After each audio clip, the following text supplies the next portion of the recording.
생각을 멈추고 싶다면 어떻게 하면 우리를 올가매며 끊임없이 고통을 만들어내는 마음의 굴레에서 벗어날 수 있을까요?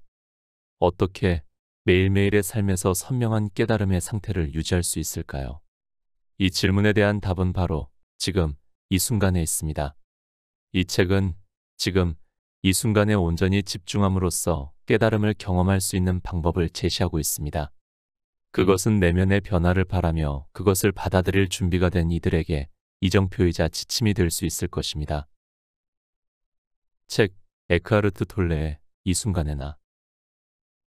존재와의 연결을 방해하는 가장 큰 걸림돌은 마음과 자신을 동일시하는 것입니다. 그리고 이것은 우리에게 끊임없이 생각을 강요합니다. 생각을 멈추지 못하는 건 끔찍한 고통입니다. 그런데 대부분의 사람들이 이런 고통을 겪고 있는 까닭에 우리는 고통을 실감하지 못하고 그것을 당연하게 여깁니다. 정신적 소음과도 같은 생각에 지속적으로 시달리다 보면 존재와 분리할 수 없는 내면의 고요함을 발견하지 못합니다. 뿐만 아니라 마음이 만들어낸 거짓 자아가 생겨나면서 두려움과 고통의 그림자를 들이웁니다. 마음은 올바르게 사용하면 훌륭한 도구가 됩니다. 그러나 잘못 사용할 경우 마음은 엄청난 파괴력을 갖습니다. 사실 더 정확하게 말하면 마음을 잘못 사용한다고 할 수도 없습니다. 보통 당신은 마음을 전혀 사용하지 않으니까요. 오히려 마음이 당신을 이용하고 있습니다. 이것은 일종의 질병입니다. 당신은 마음이 곧 자신이라고 믿고 있습니다. 하지만 그것은 망상이며 도구에게 당신의 자리를 빼앗기는 것과 같습니다. 미처 깨닫지 못한 사이에 도구에 불과한 마음에게 소유당하는 셈입니다. 그리고 당신을 소유하는 실체가 곧 당신 자신이라고 생각하는 겁니다. 자유의 출발점은 당신 자신이 소유하는 실체, 즉 생각하는 사람이 아니라는 걸 깨닫는 순간입니다. 이것을 깨닫게 되면 당신은 그 실체를 관찰할 수 있습니다. 그리고 생각하는 사람을 관찰하기 시작하는 순간 더 높은 수준의 의식이 깨어납니다. 그러면 생각 너머에 거대한 알매 영역이 있으며 생각은 그 알매 영역에서 아주 작은 부분일 뿐이라는 걸 깨닫게 됩니다. 당신은 깨어나기 시작합니다. 스스로에게 이렇게 물어보는 습관을 들이세요. 지금 이 순간 내 안에서 무슨 일이 일어나고 있는가? 이 질문은 당신에게 올바른 방향을 제시해 줄 겁니다. 그러나 분석하지는 말아야 합니다. 그저 바라보세요. 내면에 집중하세요. 감정의 에너지를 느껴야 합니다. 만약 어떤 감정도 느껴지지 않는다면 내면의 에너지장에 더 깊이 집중합니다. 그것이 존재로 들어가는 입구입니다. 의견을 굽히지 않는 사람의 진짜 이유. 논쟁을 할 때에는 자신이 옳다고 주장하며 다른 사람들은 틀렸다고 강박적으로 몰아세웁니다. 이는 자신과 동일시하는 마음의 입장을 방어하기 위한 것입니다. 이와 같은 반응은 겉으로 보기엔 사소하고 지극히 정상적인 것 같지만 사실은 죽음에 대한 두려움에서 기인합니다. 마음의 입장과 동일화된 상태에서 당신이 틀렸다는 것이 드러나면 마음에 뿌리를 두고 있는 자아 감각은 소멸하게 될지도 모른다는 심각한 두려움을 느끼게 됩니다. 따라서 에고는 자신이 틀렸음을 인정할 수 없습니다. 틀린다는 건 곧 죽음을 의미하기 때문입니다. 수없이 많은 관계가 깨지고 전쟁이 벌어지는 이유가 여기에 있습니다. 일단 자신을 마음과 동일시하지 않으면 당신이 옳거나 틀렸다는 사실은 자아 감각에 아무런 영향을 미치지 않습니다. 따라서 당신이 반드시 옳아야 한다는 강압적이고 무의식적인 필요성, 일종의 폭력과도 같은 강박관념은 사라집니다.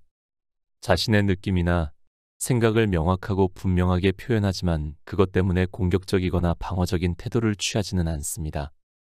당신의 자아 감각이 마음이 아닌 내면에 더 깊고 더 진실한 장소에 뿌리를 내리고 있기 때문입니다. 지금 이 순간을 더 존중하고 있는 그대로 받아들인다면 당신은 고통과 괴로움에서 벗어날 수 있습니다. 지금이 가장 소중한 이유는 무엇일까요? 우선 지금만이 유일하게 존재하는 시간이기 때문입니다. 그리고 지금이 존재하는 전부이기 때문입니다. 영원한 현재인 지금이 인생이 펼쳐지는 공간이고 변함없는 하나의 실제입니다. 삶은 지금 이 순간입니다. 당신의 인생이 지금 이 순간이 아니었던 적은 한 번도 없었으며 앞으로도 그럴 것입니다. 과거에는 아무 일도 일어나지 않았습니다. 모든 일은 지금 이 순간 벌어지고 있습니다. 미래에도 아무 일도 일어나지 않을 겁니다. 모든 일은 지금 이 순간 벌어지고 있습니다. 이 이야기의 핵심은 마음으로는 이해할 수 없습니다. 그러나 그 의미를 깨닫는 순간 마음에서 존재로, 시간에서 현재의 순간으로 의식의 변화가 일어납니다. 갑자기 모든 것들이 내뿜는 에너지와 존재감을 느끼며 그 생명력을 실감할 수 있습니다. 자기 치유를 위한 명상. 잠시 아무것도 하지 않을 때, 특히 잠들기 전과 아침에 자리에서 일어났을 때 몸의 의식이 흐르도록 합니다. 우선 눈을 감고 평평한 바닥에 등을 대고 눕습니다. 처음에는 몸의 여러 부위, 손, 발팔, 다리, 배, 가슴, 머리 등 신체 부분 중에서 한 곳을 선택하여 잠깐 동안 온전히 집중하세요. 가능한 한 최대로 집중하여 신체의 각 부분에서 삶의 에너지를 느껴보세요. 각각의 신체 부분에 15초씩 집중합니다. 그런 후에 마치 물결이 흐르듯 몸 전체에 의식이 흐르게 하십시오. 발끝에서 머리까지, 다시 거꾸로 머리에서 발끝까지 의식이 흐르게 하세요. 1분 정도면 충분할 겁니다. 그러고 나서 하나의 에너지 장으로 내부의 몸을 전체적으로 느끼고 그 느낌을 몇 분 동안 유지합니다. 이 모든 과정에서 당신은 물론이고 세포 하나까지도 강력하게 현존해야 합니다. 끊임없는 고통의 생각에서 벗어나기. 고통에 얽매여 있거나 얽매여 있었다는 사실을 불현듯 깨닫는 것은 참으로 놀라운 일입니다. 이것을 깨닫는 순간 당신은 집착에서 벗어날 수 있습니다. 고통체는 하나의 독립체에 가까운 에너지 장으로 당신 내면에 일시적으로 머물고 있습니다. 그것은 더 이상 흐르지 않는 덫에 걸린 삶의 에너지입니다. 물론 고통체가 그곳에 머물게 된 것은 과거에 일어났던 어떤 일 때문입니다. 말하자면 고통체는 당신 안에 살아있는 과거인 셈입니다. 자신을 고통체와 동일시하는 것은 곧 과거와 자신을 동일시하는 것과 같습니다. 자신이 피해자라는 생각을 갖게 되면 진실과는 정반대로 과거가 현재보다 더 강력하다고 믿게 됩니다. 다른 사람들이, 그리고 그들이 과거에 당신에게 했던 행위가 지금 이 순간 당신이 누구인지에 대한 책임이 있다고 여기게 됩니다. 또한 당신의 감정적 고통뿐 아니라 당신이 진정한 자신일 수 없는 이유도 그들 때문이라고 생각하게 됩니다. 하지만 진실은 그곳에 존재하는 유일한 힘은 이 순간에 있다는 것입니다.